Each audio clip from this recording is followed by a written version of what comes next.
Saya berharap ketiga paslon ini betul-betul mentaati semua regulasi.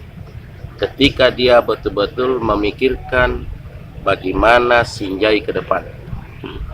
Karena dari Panwas ada regulasinya tersendiri, dari KPU juga ada, kepolisian juga sudah melakukan MIU untuk deklarasi damai.